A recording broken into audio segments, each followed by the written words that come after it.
주 안에서 사랑하는 여러분, 때로는 하나님 말씀의 뜻에 따라 사는 것과도 어긋나고 우리의 마음에도 불편을 주는 사람들과 함께 더불어 살아가는 것, 참으로 쉽지 않은 삶의 모습입니다.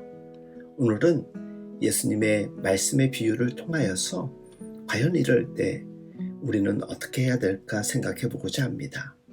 먼 곳에서 소출의 얼마를 받으려고 종을 보냈는데 그 종을 심히 때리고 보냅니다. 그리고 다시 다른 종을 보내니 그의 머리를 때려 보내고 그 이후에는 더 과감해져서 보내는 종마다 때릴 뿐 아니라 죽여버렸습니다. 그러다 보니 더 이상 보낼 종이 없습니다. 그래서 이번에는 아들을 보냅니다.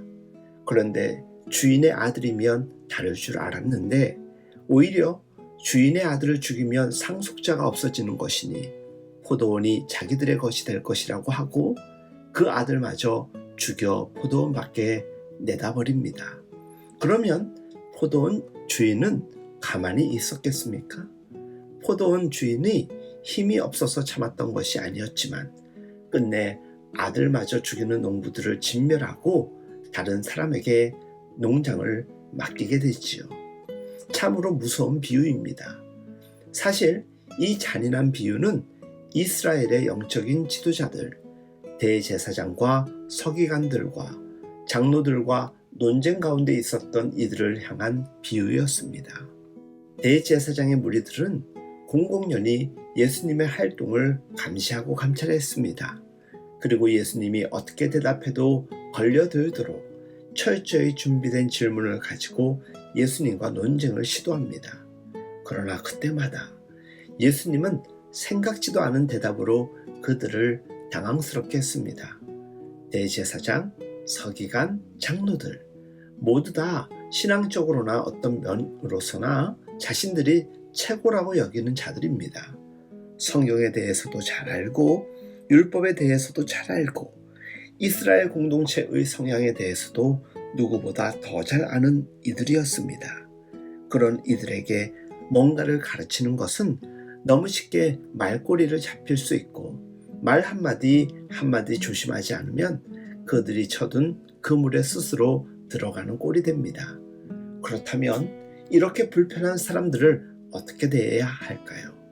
가장 쉬운 건 만나지 않고 피해버리는 것입니다. 그러나 언제까지 그렇게 할 수 있겠습니까?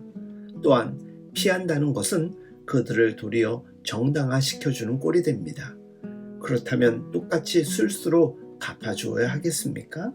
그러면 예수님의 말씀과 그분의 삶은 위선적이게 되는 것이지요.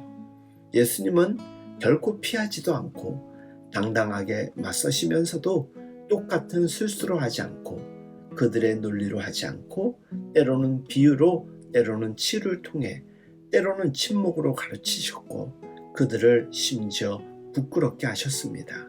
이것이 예수님이 원수를 사랑하시는 방법이었습니다. 그분은 원수를 사랑하라고 하셨는데 무조건 온정을 베푸는 방식이 아니라 너무 감정적이지도 않고 무시하는 방식으로 대하시지도 않으시면서 그때그때마다 적절한 말씀을 주는데 소홀히 하지 않으셨습니다. 우리가 살다 보면 정말 우리에게 불편한 사람들이 있습니다. 피하고 싶거나 무시하고 싶은 사람들이 있을 수 있습니다. 그러나 대개 그런 사람은 자주 봐야 할 사이일 때가 너무나도 많은 것이 사실입니다.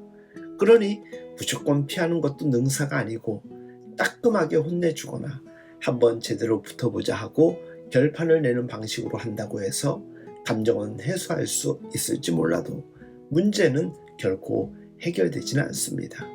우리는 예수님께서 자신의 뜻과 달리하는 사람들, 심지어 적대자들을 다루는 방식을 통해 지혜를 배우게 됩니다. 마태복음 11장 29절로 30절 말씀. 나는 마음이 온유하고 겸손하니 나의 멍에를 메고 내게 배우라. 그리하면 너희 마음이 쉼을 얻으리니 이는 내 멍에는 쉽고 내 짐은 가벼움이라 하시니라 하였습니다. 주님의 당당한 온유를 배우고 우리 삶 곳곳에 도사리고 있는 긴장의 요소들 앞에서 당황하지 않고 화내지 않고 불안해하지 않고 성령께서 주실 말을 넣어 주실 것을 기대하고 믿음으로 한 번 더 나아가는 우리 모두 될 수 있길 예수님의 이름으로 축복하며 응원합니다.